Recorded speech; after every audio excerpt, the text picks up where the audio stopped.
राम राम दोस्तों, मारवाड़ी जुगाड़ चैनल में आपका स्वागत है।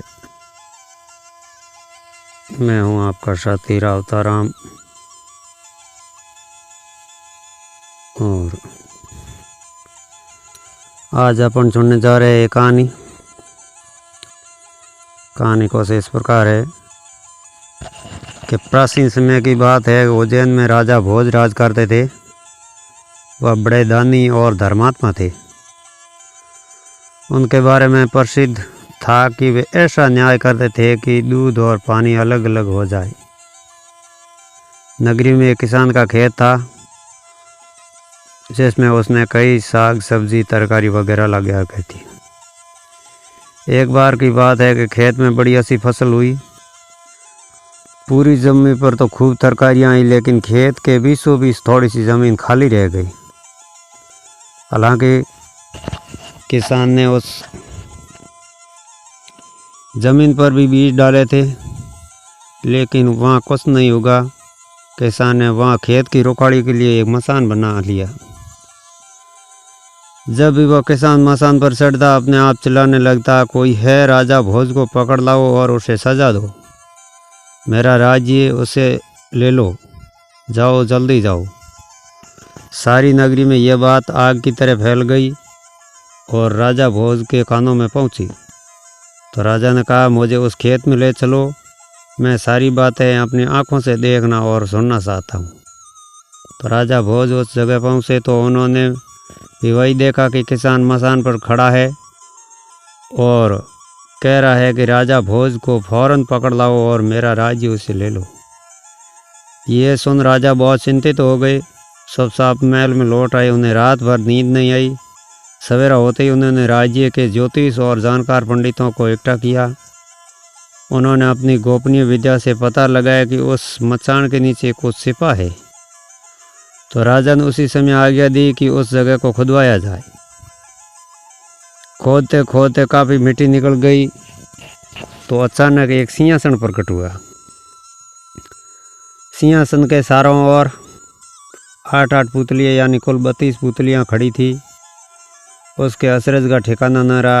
राजा को खबर मिली तो सिंहासन को बाहर निकालने को कहा, लेकिन कई मजदूरों ने जोर लगाने पर भी वह सिंहासन टच मस नहीं हुआ। तब एक पंडित ने कहा कि यह सिंहासन देवताओं का बनाया हुआ है, अपनी जगह से तब तक नहीं हटेगा जब तक कि राजा समय इसकी पूजा अर्चना ना करे। तो राजा ने ऐसा ही किया। पूजा अर्चना करते सिंहासन ऊपर उठाया तो मानो फूला को। राजा बड़ा खुश हुए। सिंहासन में कई तरह तरह के रत्न जड़े थे जिनकी चमक अनूठी थी। सिंहासन के चारों ओर 32 पुतलियाँ बनी थी। उनके हाथ में एक एक कमल का फूल था। राजा ने हुक्म दिया कि खजाने से रुपया लेकर सिंहासन को दुरुस्त कराया जाए।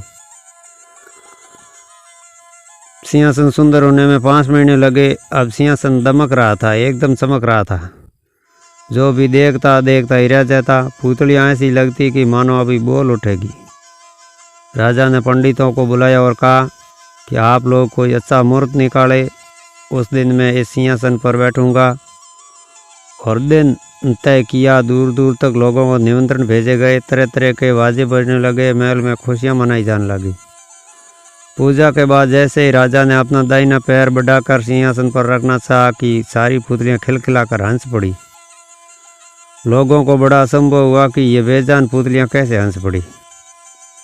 राजा ने अपना पैर खींच लिया और पुतलियों से पूछा कि ये पुतलियों, सच सच बताओ कि तुम क्यों हंसी।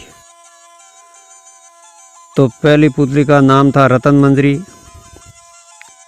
रतन मंजरी राजा की बात सुनकर बोली कि राजन, आप बड़े तेजस्वी है, धनी हैं, बलवान हैं, लेकिन इन बातों का आपको घमंड भी है। फिर राजा का यह सिंहासन है। वह दानी, वीर और धनी होते हुए भी विनम्र थे, परम दयालु थे। राजा बड़े नाराज हुए।